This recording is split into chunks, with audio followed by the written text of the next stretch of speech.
नमस्कार और बहुत बहुत स्वागत है आपका सीएनबीसी आवाज़ पर। आप देख रहे हैं बजट की हमारी एक खास पेशकश, जहां पर अब हम बात करेंगे कि इस बजट से प्रॉपर्टी बाजार को क्या मिला। तो शायद सीधा सीधा कोई ऐलान ऐसा तो नहीं हुआ जिससे प्रॉपर्टी बाजार बहुत ज़्यादा खुश हो जाए, लेकिन हाँ, इंफ्रास्ट्रक्चर पर एक बड़े खर्च की बात सामने आई है। कुछ विशेष शहरों को फोकस करने की बात आई है। पीएमएवाई का भी एक हद तक जिक्र आया है, जहाँ आवंटन बढ़ता हुआ नज़र आया है।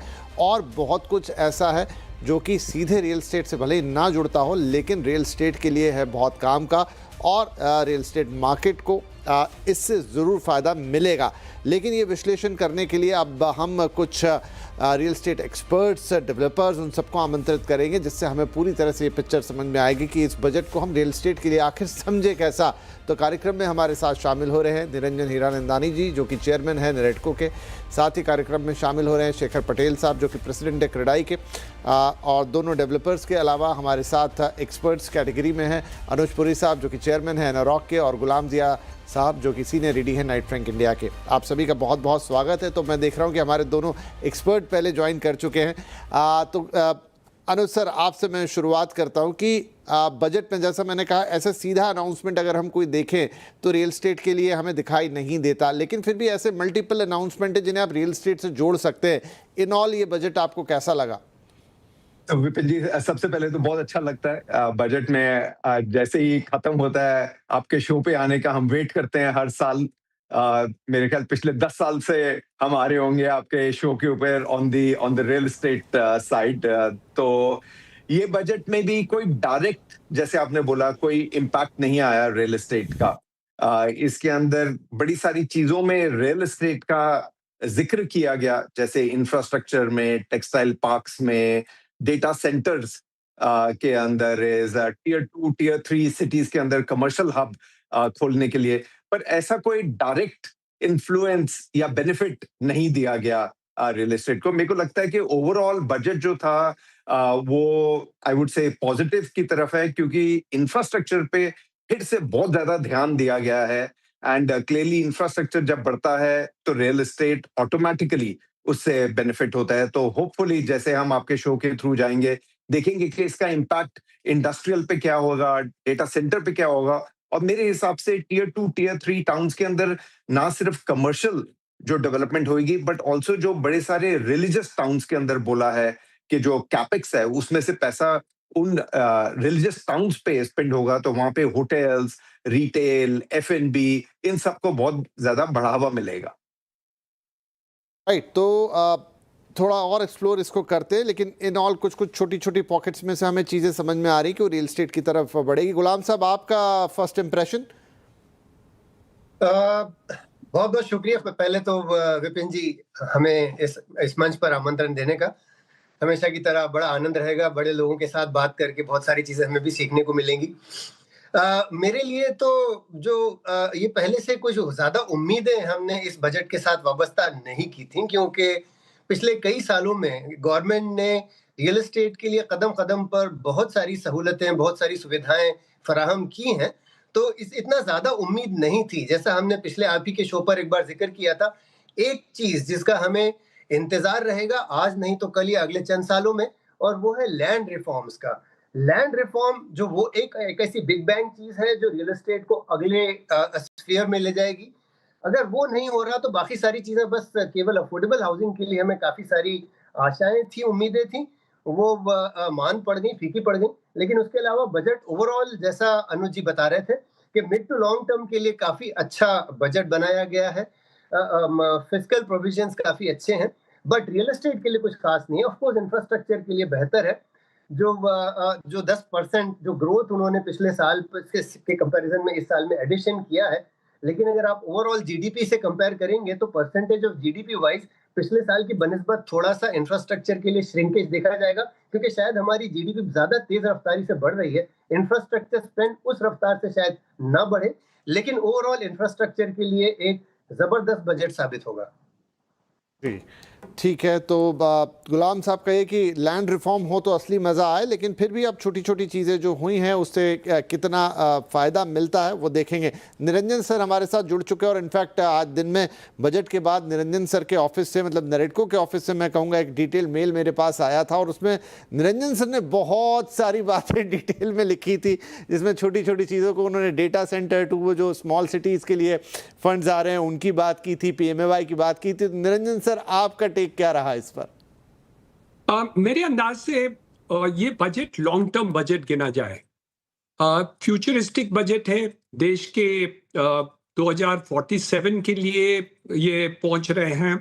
जो इंटरनेशनल हेडविंड्स है उनको हम कैसे पहुंचेंगे, उनको कैसे जवाब देंगे, उसका पूरा जवाब आज दिख रहा है कि हम डेटा सेंटर्स करना चाहते हैं, आत्मनिर्भर भारत करना चाहते हैं।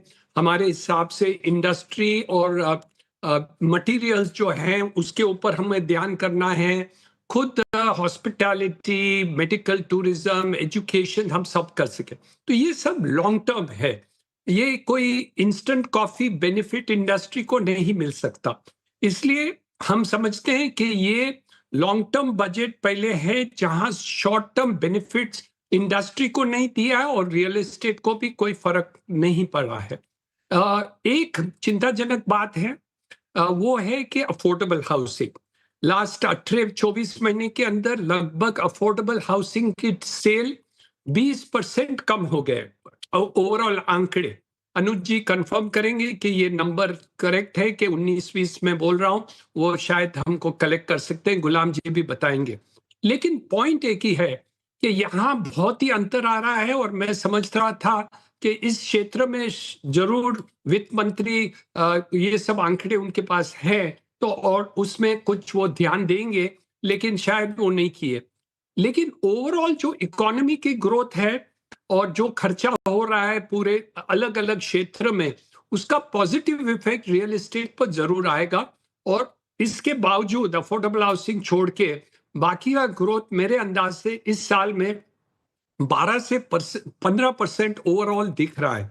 तो रियल एस्टेट इस साल की ग्रोथ जरूर है, लेकिन ये एक क्षेत्र में चिंताजनक बात है। दूसरी बात रही है कि कुछ चेंजेस ऐसे भी आए हैं जो डिटेल हम पढ़ना शुरू कर दिए हैं, जहां उन्होंने 1000 केसेस हाई कोर्ट में और अभी सुप्रीम कोर्ट में पेंडिंग है सेक्शन 148 में, जहां प्राइवेट सेक्टर सब जीते हुए केस है डिपार्टमेंट के विरुद्ध। अभी उन्होंने रेट्रोस्पेक्टिव अमेंडमेंट 148 सेक्शन में लाए हैं कि जितना भी interpretation high court, ITAT tribunal सब किए हैं वो उसको व्यर्थ कर दिया है। तो वो ईज ऑफ डूइंग बिजनेस बोल रहे हैं और क्लैरिफिकेशन रेट्रोस्पेक्टिव ऐसे करना चाह रहे हैं, तो वो मेरे अंदाज से गलत है। और वो डिटेल प्रोविजन जब हम पढ़ेंगे तो मुझे लगता है कुछ नेगेटिव फैक्टर्स शॉर्ट रन में जरूर आए हैं और उसको हम निंदा करते हैं कि ये गलत बात है। लेकिन गुलाब जी ने जो बराबर बताया वो सही है कि काफी रफ्तार से रियल एस्टेट को प्रोत्साहित किया हुआ है।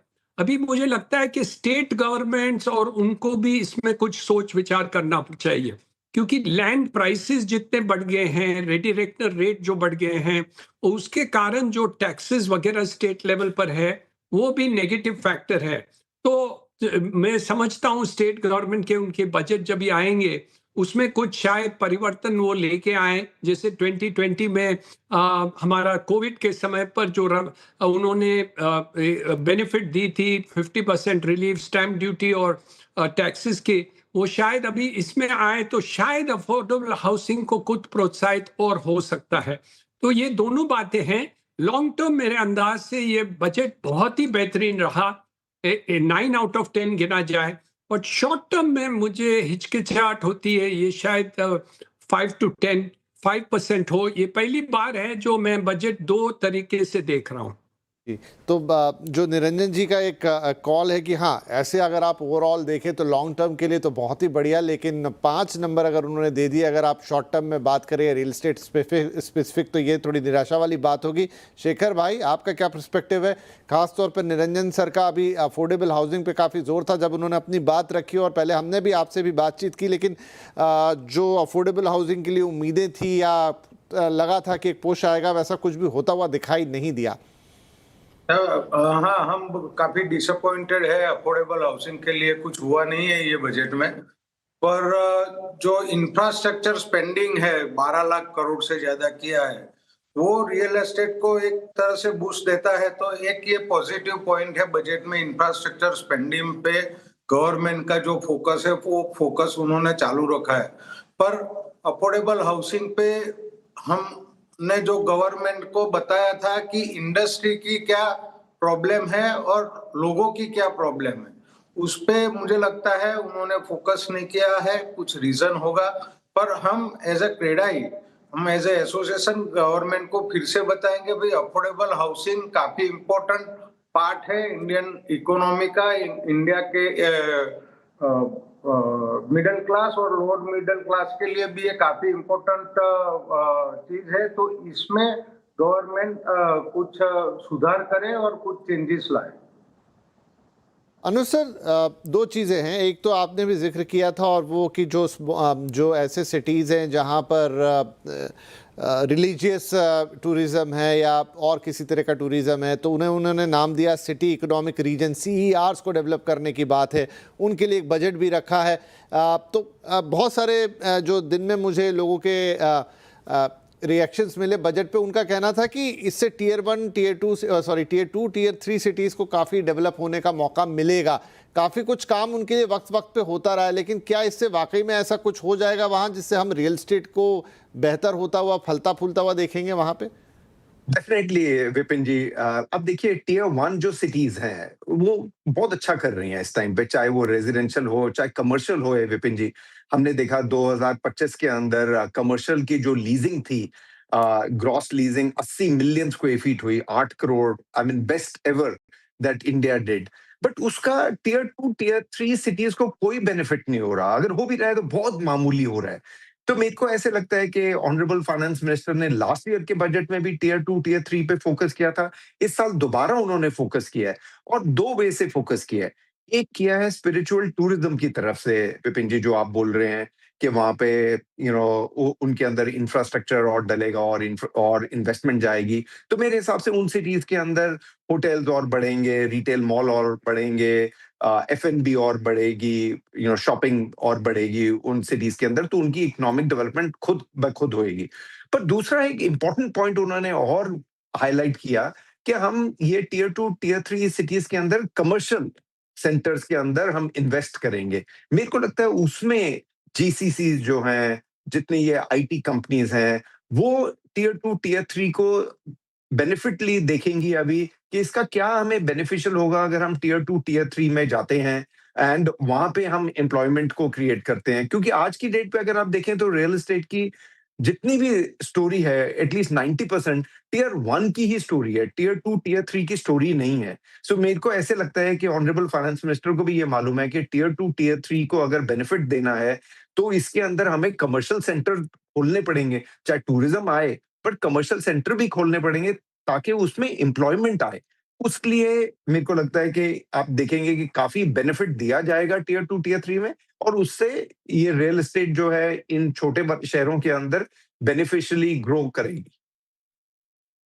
छोटे शहरों की काफ़ी रिपोर्ट्स में उनका जिक्र आता है, लेकिन एक्चुअल ग्राउंड में उतना फ़र्क पड़ते हुए नहीं देखते हैं। अब यहाँ पर फोकस थोड़ा और बढ़ाते हुए सरकार की तरफ से, लेट्स सी, जैसा अनुज जी ने एक्सप्लेन किया कि वहाँ पर फिर कुछ चीज़ें होती हुई नज़र आए, ऐसी उम्मीद करें। अदरवाइज़ टीयर 1 की ही पूरी कहानी हमें रियल एस्टेट की दिखाई देती है। गुलाम साहब, एक चीज़ से तो शायद मुझे लगता है आप काफ़ी खुश होंगे इस बजट से, जिस पर आप हमेशा बहुत ज़्यादा जोर देते हैं, और वो है कनेक्टिविटी। और यहाँ पर 7 हाई स्पीड रेल कॉरिडोर का अनाउंसमेंट हुआ है, जिसमें पुणे, हैदराबाद बेंगलुरु, चेन्नई बेंगलुरु, दिल्ली वाराणसी, वाराणसी सिलीगुड़ी एक्सेट्रा, ये सब हैं। कितना इंपॉर्टेंट मान रहे हैं आप इसे? विपिन जी, दरअसल जो ट्रांसपोर्टेशन है ये बुनियाद है किसी भी प्रकार के रियल एस्टेट की ग्रोथ के लिए।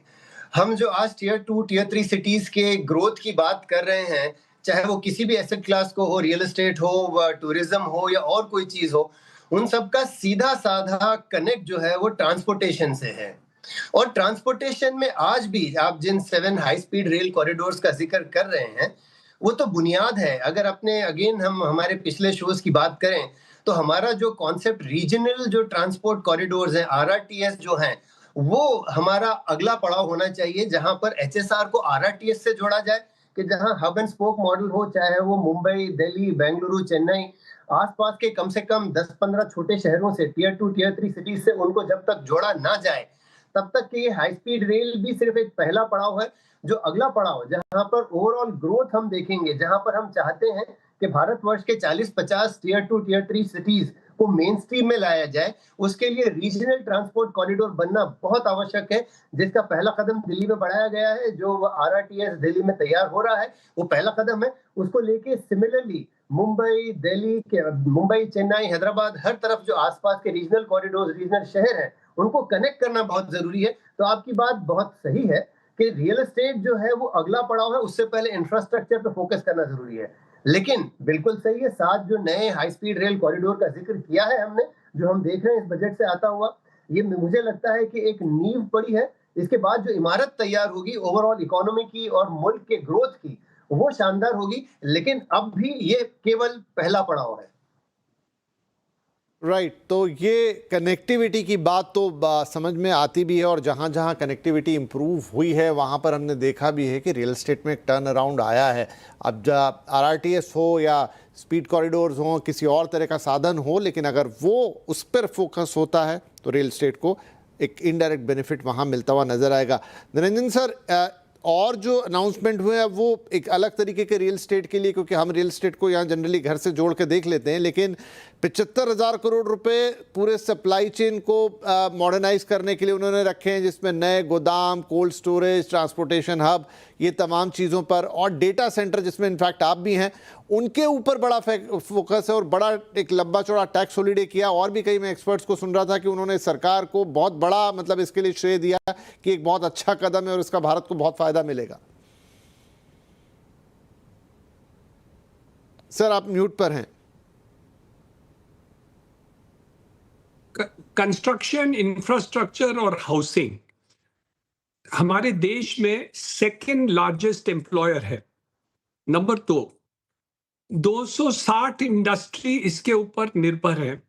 Cement, steel, tiles, plumbing, electric, wiring, lifts, paints, आप जब बता चाहिए उसके। तो मल्टीप्लायर इफेक्ट जो ये सेक्टर के है वो एम्प्लॉयमेंट ओरिएंटेड है, और वो है।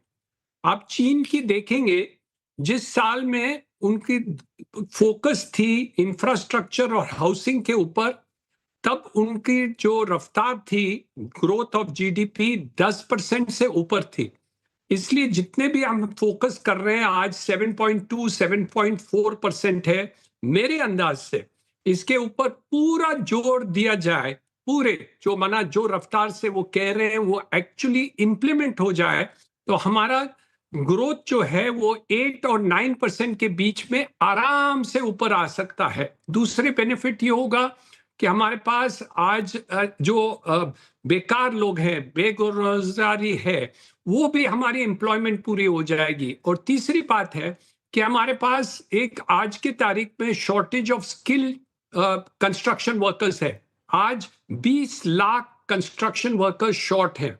तो उनकी आज जो कमाई है वो 150 रुपया दिन की है अनस्किल्ड वर्कर की, वो 600 रुपया दिन का है वो स्किल वर्कर्स हो जाए, और 4 महीने 6 महीने हम स्किलिंग करें तो करें। तो इसलिए जो मल्टीप्लायर इफेक्ट रियल एस्टेट में है, वहां short term, long term, affordable housing और ये सब के ऊपर ध्यान हम देते हैं ज्यादा, तो हम डबल डिजिट जीडीपी ग्रोथ पे कर सकते हैं। और जो भी हमारी टारगेट्स प्रधानमंत्री साहब के हैं वो हम और भी जल्दी हम पहुंच जाएंगे, और पूरे विश्व को हम टक्कर दे सकते हैं। ये चीन ने किया था इस फोकस करने से, और अभी हम करते हैं। लेकिन जो बाकी की इंडस्ट्रीज और मैन्युफैक्चर के ऊपर जोर दिया है, उसमें ऑटोमेटिकली कंस्ट्रक्शन की बढ़ोतरी तो होती है। हॉस्पिटैलिटी हो तो हो, डेटा सेंटर बनाओ तो हो, वेयर हाउसिंग हो तो कंस्ट्रक्शन, तो डायरेक्टली इनडायरेक्टली कंस्ट्रक्शन के ऊपर ये सब निर्भर है जो अभी प्रोजेक्ट सब भी बता रहे हैं। ठीक है। शिखर भाई, एक चीज़ है, अब ये आप मुझे कंफर्म करके बताएंगे, क्योंकि बजट में सीधा सीधा इसका अनाउंसमेंट तो नहीं हुआ, लेकिन फाइन प्रिंट्स में मैंने बहुत जगह पढ़ा कि जो PMAY के आवंटन है वो दोनों तरह के, अर्बन और रूरल दोनों के लिए, उनको काफ़ी इंक्रीज़ किया है। इनफैक्ट PMAY 2 जो कि अर्बन के लिए है, जहां लास्ट ईयर 350 करोड़ था, उसको बढ़ाकर 10 टाइम 3000 करोड़ किया है। और बाकी दोनों अर्बन रूरल के लिए पिछले साल के मुकाबले उन्होंने फंड्स को काफ़ी इंक्रीज़ किया है। और एक बात और जब दिखी, जब हमने डेटा को थोड़ा सा स्क्रूटनाइज किया, कि लास्ट ईयर उन्होंने जितना एलोकेशन रखा था और उसका जब एक रिवाइज एस्टिमेट आया है तो वो उतना पैसा यूज़ ही नहीं हुआ पिछले साल। तो ये सारा सीधा सीधा जिक्र तो नहीं मिला बजट में, लेकिन फाइन प्रिंट्स में देखने को मिल रहा है। मैंने भी विपिन जी उसमें ज्यादा देखा नहीं है, पर मेरे हिसाब से PMAY में जो होता है वो गवर्नमेंट जो कंस्ट्रक्शन करती है, घर बनाती है, उस पे ज्यादा खर्चा होता है। अभी तक गवर्नमेंट ने PMAY के थ्रू आई थिंक 2 करोड़ से ज्यादा घर बनाए हैं, और उसमें उन्होंने गवर्नमेंट को घर बनाने का फोकस बड़ा किया है। तो वो गवर्नमेंट लेड कंस्ट्रक्शन है और वो फोकस भी एक अच्छी चीज है PMAY के थ्रू। पर जो middle class, lower middle class और मिडिल क्लास के लिए हाउसिंग बनाता है वो प्राइवेट रियल एस्टेट सेक्टर बनाता है। तो जैसे बाकी सब पैनलिस्ट ने बोला कि इस पे फोकस करना चाहिए, तो वो बात सही है। और आपने बताया था डेटा सेंटर या बाकी सारे जो रियल एस्टेट के डिफरेंट चीजें हैं, उसमें इस बार फोकस किया गया है। तो डेटा सेंटर, और एक आपने सुना होगा बजट में SEZ में भी कुछ चेंजेस ला रहे हैं। तो ये 2-3 चीजें हैं पॉजिटिव, जो फाइन प्रिंट पढ़ने से ज्यादा पता चलेगी। 1-2 दिन में ये सब क्लैरिटी आएगी, पर ओवरऑल इम्पैक्ट जो है मेन, मुझे लगता है ये बजट फोकस है पूरा इंफ्रास्ट्रक्चर स्पेंडिंग पे। और इंफ्रास्ट्रक्चर स्पेंडिंग हमेशा रियल एस्टेट को बेनिफिट करता है। जैसे हमारे गुलाम सर ने बताया कि काफी सारा जो कनेक्टिविटी है, तो सिटी को कनेक्ट करने के लिए जो rail, high speed rail corridor है, या तो फिर मेट्रोज है, बाकी सारे इंफ्रास्ट्रक्चर जो प्रोजेक्ट्स है रोड वगैरह के, वो सबसे अलग अलग छोटे शहरों को, खास करके Tier 1, Tier 2, Tier 3 सिटी, सबको बेनिफिट होता है। और मेट्रो सिटी में भी आज बड़ा इंफ्रास्ट्रक्चर का काम चल रहा है। आपने एक बार जिक्र किया था बॉम्बे के इंफ्रास्ट्रक्चर का, तो बॉम्बे के इंफ्रास्ट्रक्चर की वजह से जो आजू बाजू के एरिया को बेनिफिट हुआ है। मेरे ख्याल से ये जो इंफ्रास्ट्रक्चर फोकस है गवर्नमेंट, उसी के कारण पिछले 5 साल 7 साल से रियल एस्टेट को काफी बेनिफिट हो रहा है और रियल एस्टेट अच्छा चल रहा है। राइट।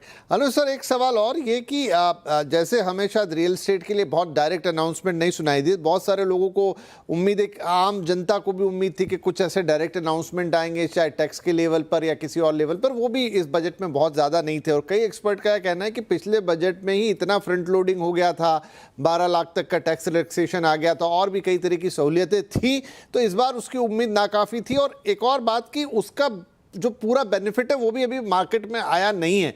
तो मैं रियल एस्टेट के पर्सपेक्टिव से सवाल पूछता हूं कि जितनी एक इनकम में बढ़ोतरी या सेविंग्स या जो भी कुछ एक सहूलियत दे दी थी पिछली बार, क्या अभी उसका इम्पैक्ट हमें मार्केट में दिखना बाकी है, या फिर रियल एस्टेट के डायनामिक्स से वो सिनेरियो बाहर है? अब हम जो भी होगा वो एक डिमांड सप्लाई देखेंगे रियल एस्टेट के अंदर, उससे कुछ ज़्यादा फर्क नहीं पड़ेगा। सो विपिन जी, अगर आप देखें, other than this affordable housing की डेफिनेशन से, उसके अलावा तो दिल मांगे मोर वाला सिनारियो था।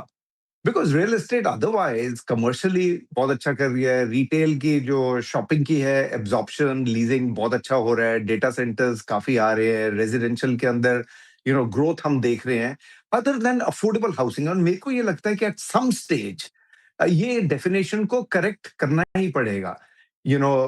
मेरी शेखर भाई से भी प्राइवेटली बात हुई थी, टू से कि एट सम स्टेज इसको करना पड़ेगा, बिकॉज जैसे निरंजन भाई ने बोला कि कम से कम 20-25% ग्रोथ हमने देखी है एज अ परसेंटेज। अफोर्डेबल की जो कंट्रीब्यूशन थी इन दी ओवरऑल सेल्स एनुअली कम आई है, एंड वो इसीलिए आई है क्योंकि इसकी डेफिनेशन जो है वो रीलुक करनी चाहिए।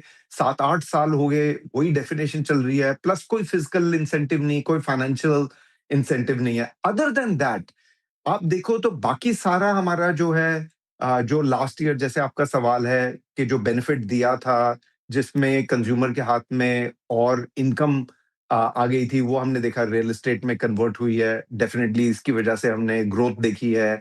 ना केवल दैट जो गुलाम जी ने बोला इंफ्रास्ट्रक्चर की वजह से, उसमें हमने बहुत सारे कॉरिडोर्स देखे। आप बॉम्बे में ही देखिए विपिन जी, आप तो बॉम्बे में ही रहते हैं, वहां पे देखिए पनवेल में न्यू एयरपोर्ट खुला, क्या जबरदस्त उसके अंदर डेवलपमेंट्स आ रही हैं, न्यू बॉम्बे के अंदर, पनवेल के अंदर। सिमिलरली अभी नोएडा के वहाँ, ग्रेटर नोएडा के वहाँ जो नया एयरपोर्ट खुलेगा, उसके होप में ऑलरेडी हम बहुत ज्यादा रियल एस्टेट डेवलपमेंट देख रहे हैं। सो क्लियरली इंफ्रास्ट्रक्चर का बेनिफिट मिल रहा है, प्लस जो लास्ट ईयर कंज्यूमर के हाथ में ज्यादा पैसा दिया गया था, उसकी वजह से हमने ग्रोथ देखी है रियल एस्टेट में। सिर्फ एक ये डिसअपॉइंटमेंट है, और मेरे को लगता है कि ये कुछ दिनों में, हफ्तों में या महीनों में ये डेफिनेटली मिनिस्ट्री इसको देखेगी, इसको कंसिडर करेगी कि इसके अंदर डेफिनेशन को हमें देखना चाहिए।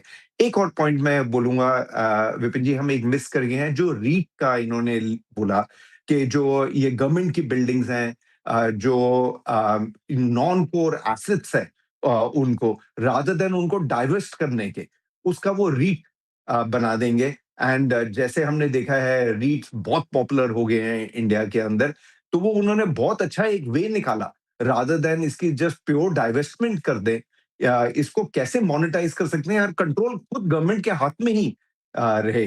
तो ये रीट का भी एक बहुत बढ़िया पॉइंट उन्होंने गवर्नमेंट के लिए मोनेटाइजेशन के हिसाब से निकाला। ये भी एक पॉइंट था, डेफिनेटली लास्ट में आया लेकिन आ ही गया, और इस पे आगे और चर्चा करेंगे कि इससे डायरेक्टली कोई कंज्यूमर कैसे एसोसिएट कर सकता है। गवर्नमेंट अपनी लैंड की अनयूटिलाइज प्रॉपर्टीज़ की रीट्स लेकर आके उसे मोनेटाइज करना चाहती है।